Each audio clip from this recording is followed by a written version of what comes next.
You're her sister. Wow, you two don't even look related. That single line, half mocking, half making, followed Emily like a shadow through her teenage years. It was said in passing, at the edge of a crowded school hallway, when she stood behind her younger sister Bonnie, clutching her backpack straps as if they could make her smaller. Bonnie laughed because that's what everyone expected her to do, and Emily smiled, pretending it didn't hurt, but it did. It always did. From the very beginning, Emily had been different. While other kids were still learning how to spell their names, Emily had already learned what it meant to stand out, not for talent, not for charm, but for her size. In kindergarten, she was the biggest child in class. At first, she didn't understand why that mattered, but soon, she noticed how other parents whispered, how kids giggled when she ran slower, how teachers looked at her with that mix of pity and discomfort. She learned early that being different meant being noticed, but never in the way she wanted. By middle school, her body had become something everyone felt entitled to talk about. Whispers followed her in the cafeteria. Jokes traveled faster than she could sit down. And while she built walls made of silence and books, her sister built a kingdom out of smiles. Bonnie, just a year younger, was everything Emily wasn't: radiant, charming, effortlessly adored. She was the kind of girl who didn't have to try. People liked her because she made them feel good about themselves. And Emily, shy, bookish, perpetually awkward, was the easy comparison.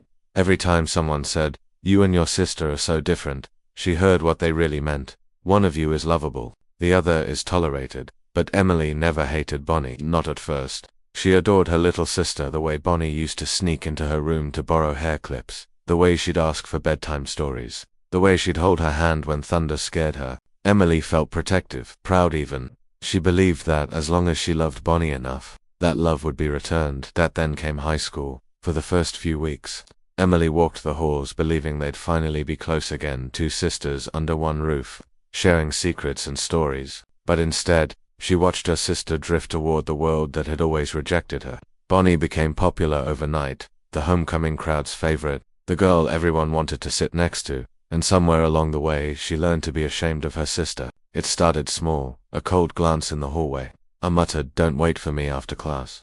Then, one afternoon in the cafeteria, it became public. Emily was walking past Bonnie's table when one of Bonnie's friends called out, "Hey, Bonnie, is she coming to take your leftovers?" The laughter that followed wasn't just mean, it was cruel, sharp, echoing, impossible to forget. Bonnie hesitated. She could have said something, anything, but she didn't. She laughed loudly, and in that moment, something inside Emily cracked. She didn't cry, she didn't yell, she just walked away, her face numb and her heart hollow. That night, she sat in her room, staring at the mirror, at the reflection of a girl who never seemed to fit in her own skin. She tried to imagine what it would be like to be Bonnie for a day, to walk into a room and have people's faces light up instead of turn away. But imagination only went so far before reality crept back in. At home, things weren't much different. When Emily gathered the courage to tell her parents about the bullying, her mother laughed lightly. "Sweetheart, Bonnie's just teasing. Don't take it so seriously." Her father nodded in agreement, adding, "You know your sister, she means well. You just need thicker skin."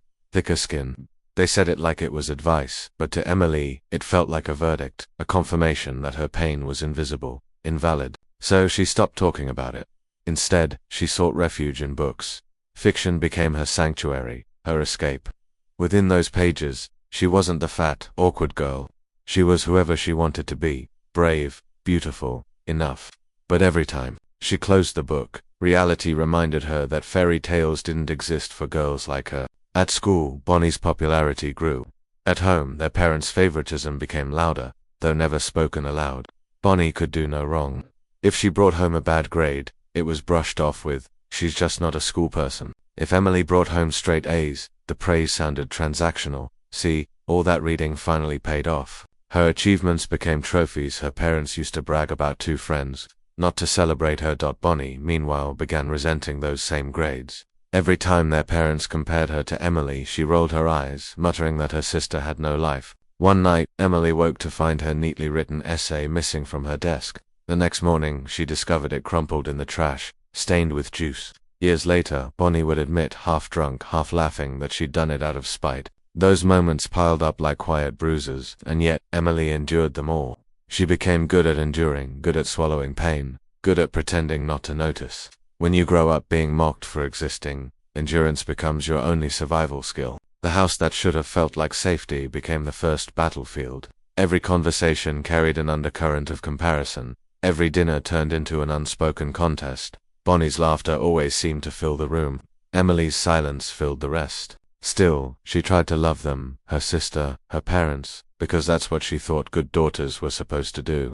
She believed that if she worked harder, smiled more, or spoke less, she'd finally be enough for them to notice her without judgment. But no matter what she did, the result was always the same. She was too much of something and not enough of everything else.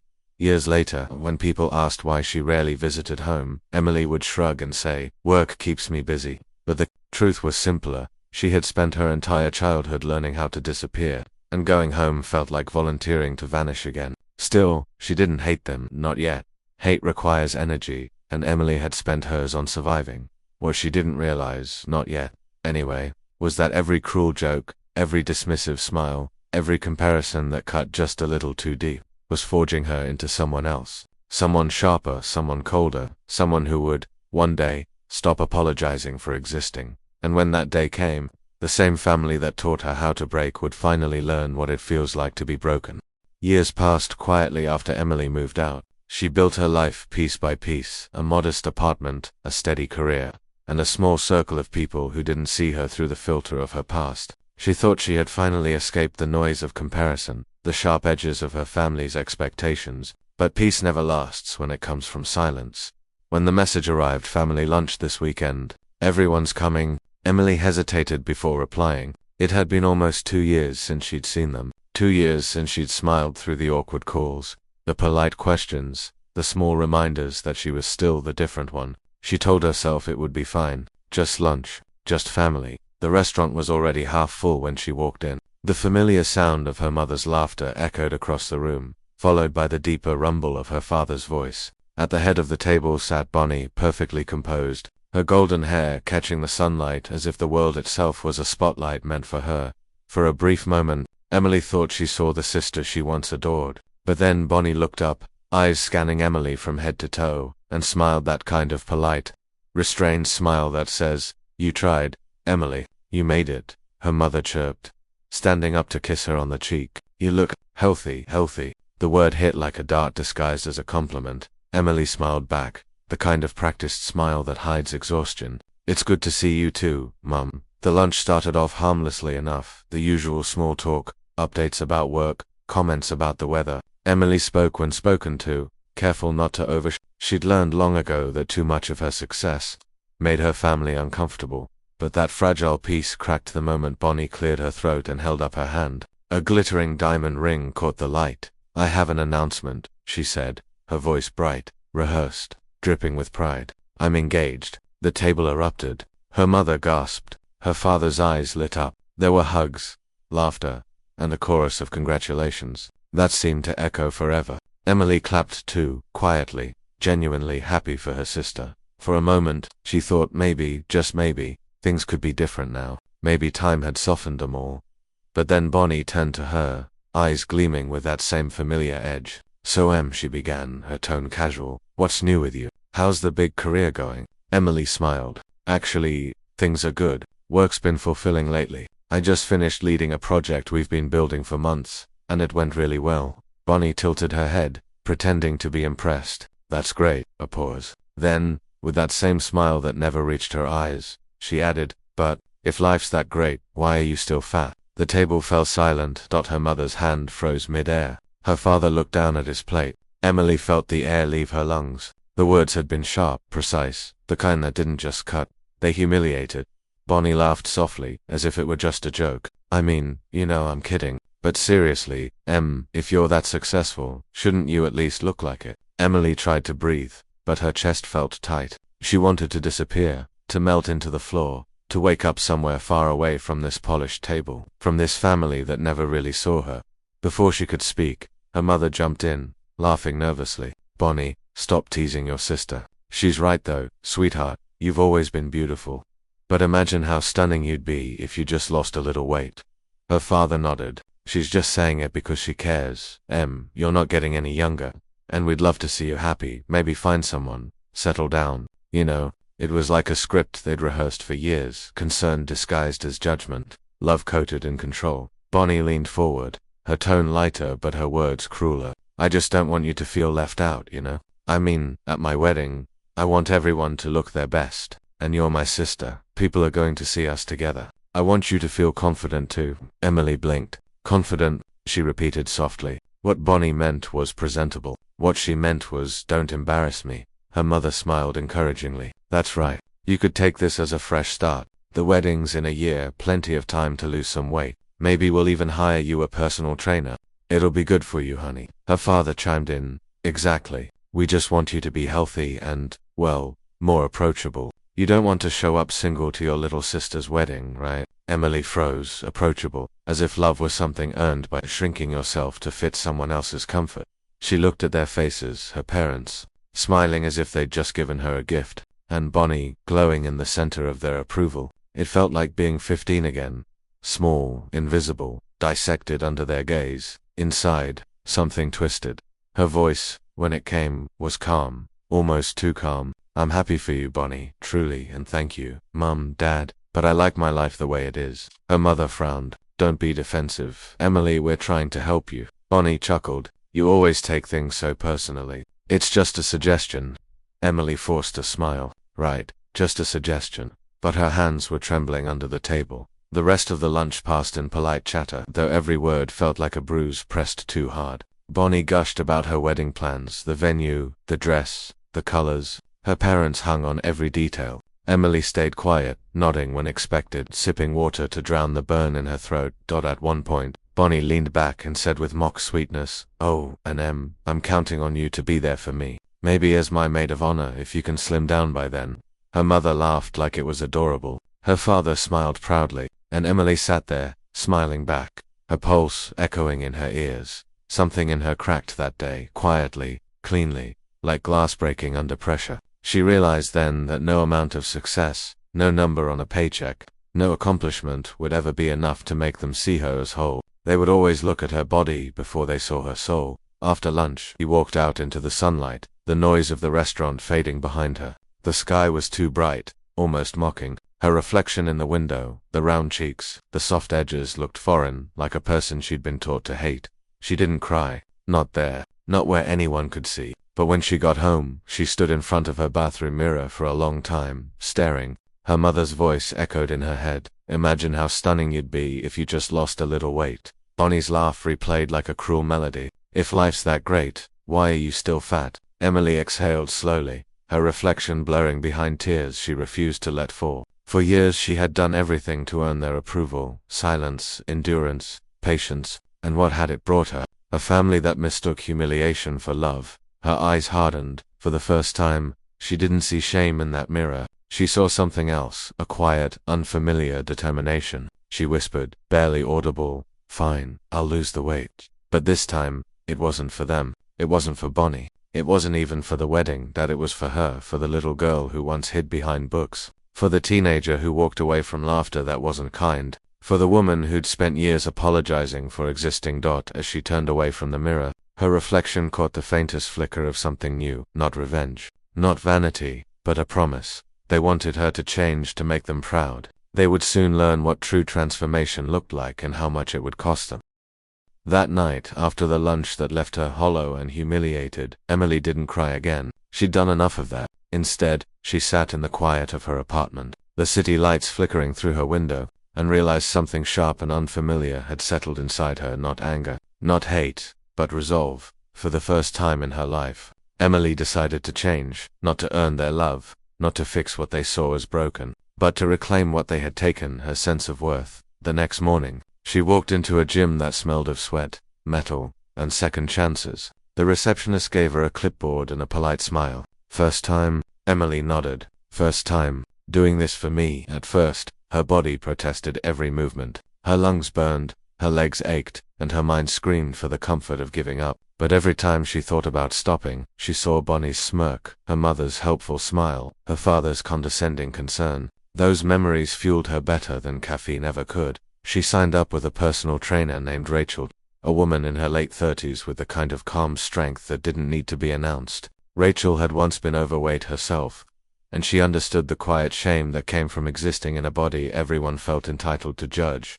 During their first session, Rachel said something that stayed with her. "You're not here to punish your body, Emily, you're here to learn to trust it again." It hit her harder than any workout.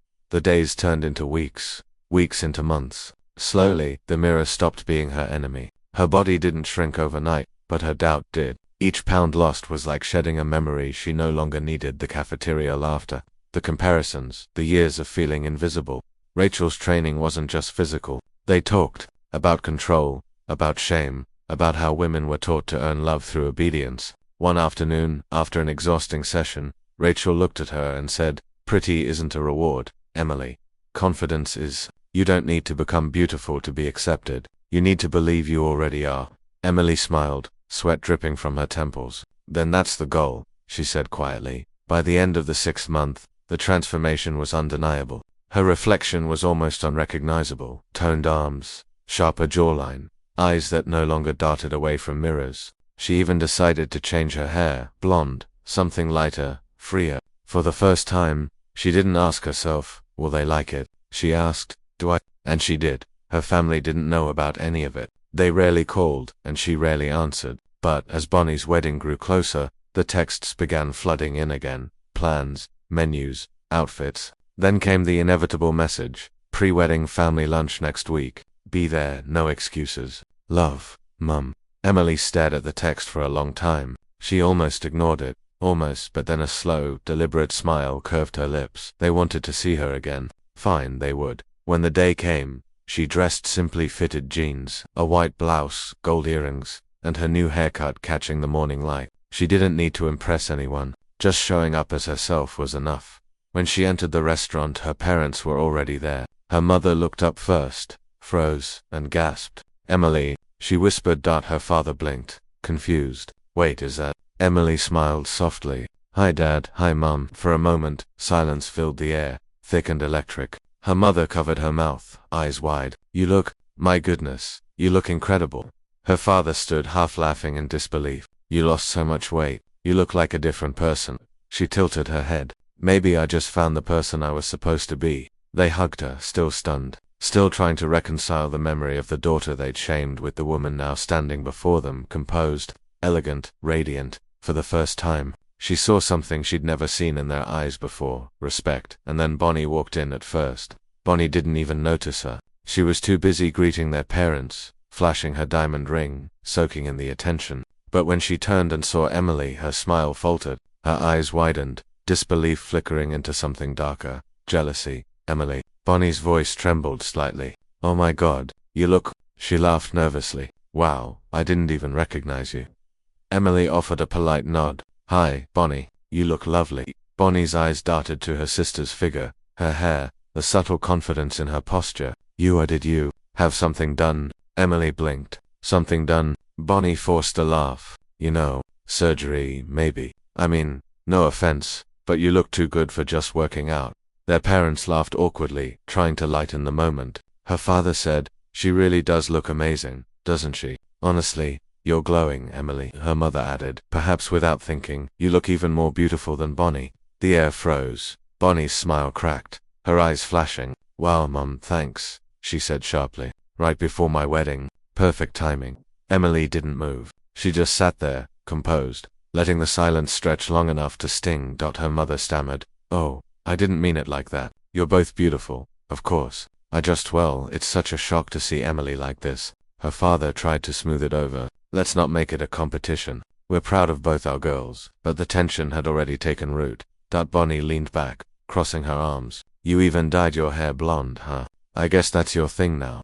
Emily raised an eyebrow. "You mean happiness?" Bonnie's lips tightened. "No, I mean, that's kind of my color. I've always been the blonde one." Their mother jumped in, eager to agree. "Actually, Bonnie's right. Emily, sweetheart, maybe go back to your natural brown after the wedding. We don't want people thinking you're trying to outshine the bride." Outshine the bride. The words dropped like poison into the room. Emily stared at them, the family who had once demanded she make herself smaller, and realized they were still terrified of the same thing. Her being seen, her voice, when it came, was soft but steady. "You think I'm trying to steal the spotlight?" Her father sighed. "No one's saying that. We just want everything to look balanced. You know how weddings are." She smiled faintly. "Balanced, right?" Bonnie shrugged. defensive. I mean, with the weight loss and everything, people are definitely going to notice you. Do you really need the hair too? Emily leaned forward, resting her elbows on the table. Her tone was calm, surgical. You're right, Bonnie. People will notice, not because of my hair, not even because of my weight, but because, for the first time in my life, I'm not trying to disappear. The room went still. Her mother opened her mouth to speak, but Emily continued, voice low, deliberate, the kind that demanded to be heard. I'm not stealing anyone's light. I just finally found my own. For a long, suspended second, no one spoke. Even the background chatter of the restaurant seemed to fade. Bonnie looked like she wanted to respond, but couldn't find the words. Her father cleared his throat, pretending to check his watch. Her mother forced a nervous laugh. Emily smiled politely, as if nothing had happened. So, tell me about the wedding plans, she said, her tone casual, effortless, the kind of calm that makes others uncomfortable. But beneath that calm, her thoughts were razor-sharp. She had spent her entire life bending to make space for them. Smaller body, smaller voice, smaller presence. And now that she'd expanded beyond their control, they didn't know how to handle it. They couldn't celebrate her transformation because it meant confronting what they had done to her, the years of ridicule, of subtle cruelty masked as concern. They wanted her to change, but only on their terms. The lunch continued awkwardly. Bonnie barely spoke. Her parents tried to fill the silence with small talk about the caterer, the seating chart, the honeymoon plans. Emily nodded when necessary but kept her thoughts to herself. She didn't need to argue. She didn't need to prove anything. The silence itself was her retaliation, powerful, controlled, and far louder than any confrontation could be. When lunch ended, Bonnie stood abruptly. Well, I need to get going. Fittings, you know. Her mother quickly followed, still flustered. We'll talk soon, sweetheart. Don't be late for the rehearsal dinner next week, okay? Emily smiled faintly. I'll think about it. Her father frowned. Think about it. But she was already turning away as she stepped outside. The sunlight hit her hair, golden, radiant, unapologetic. She took a deep breath and felt lighter than she ever had, not because of the weight she'd lost, but because she no longer carried their expectations. They had wanted her to become smaller for the wedding. Instead, she'd become someone they could no longer recognize, and that, she thought, was the sweetest kind of revenge. That lunch was supposed to be simple, just another family gathering before the wedding. But when Emily walked away from that table, something fundamental inside her had shifted. For the first time in her life, she didn't feel the need to shrink, explain, or apologize, and that, she realized, terrified them more than her silence ever could. The next invitation came a week later, gold-edged handwritten. Perfect. We're so excited to see you at the wedding. Love, Bonnie and Ryan.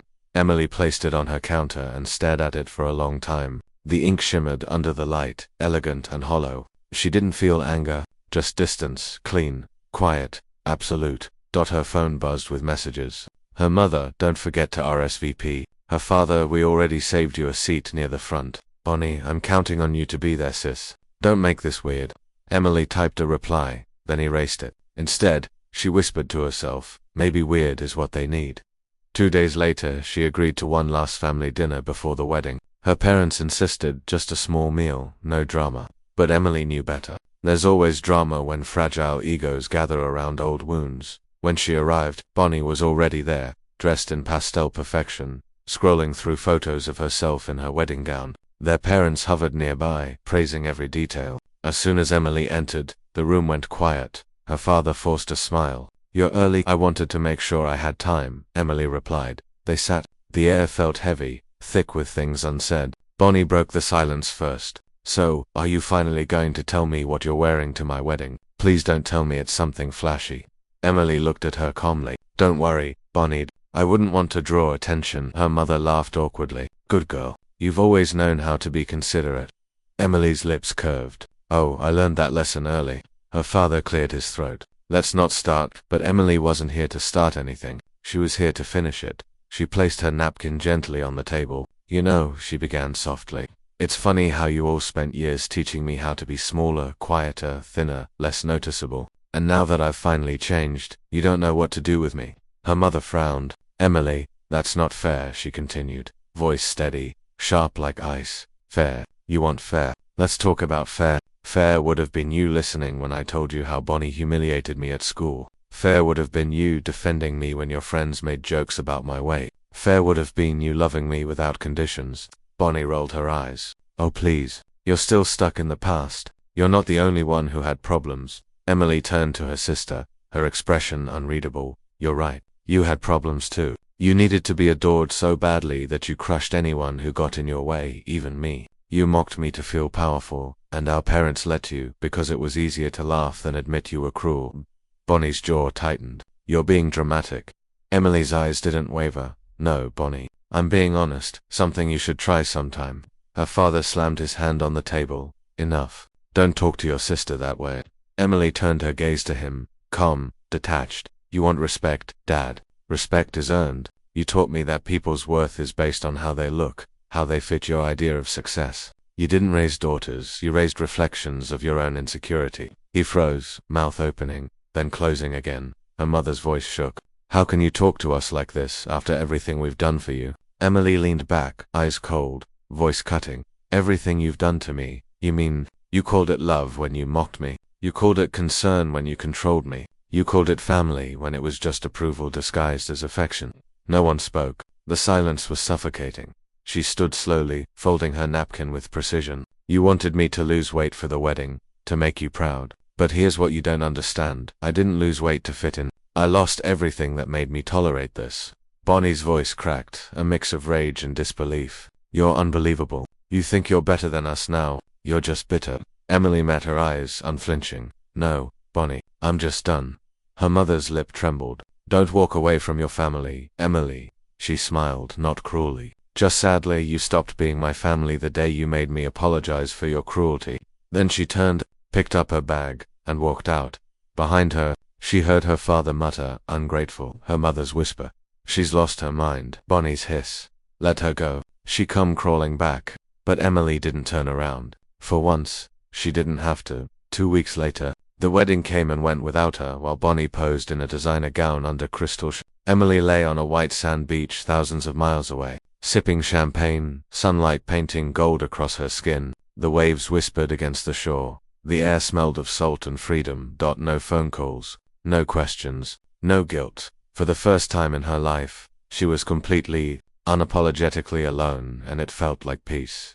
She woke each morning to the sound of the sea, spent her afternoons at the spa, let strangers braid her hair and tell her she looked radiant. At night she watched the horizon fade into stars and thought about everything she had lost, and everything she had gained. Her voiceover, if her life were a story, would have sounded like this. They wanted me to lose weight so I'd be small enough to stand beside them, but when I truly changed, they realized the truth. They never wanted me to grow strong enough to walk away. She smiled at the thought. Sipping the last of her drink, people often say revenge is loud, dramatic, destructive, but Emily had learned the opposite. Revenge could be quiet, a calm refusal to engage, a life lived well beyond their reach. She didn't need to prove her worth to those who'd spent years denying it. Her silence said everything they refused to hear.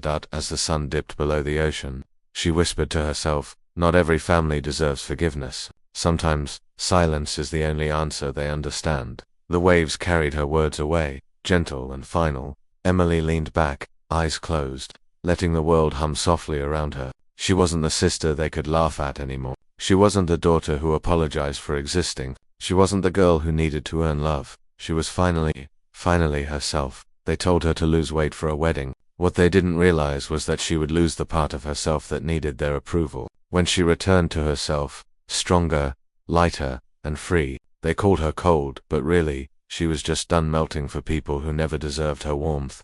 If it were you, would you still go to the wedding of someone who once made you feel unworthy?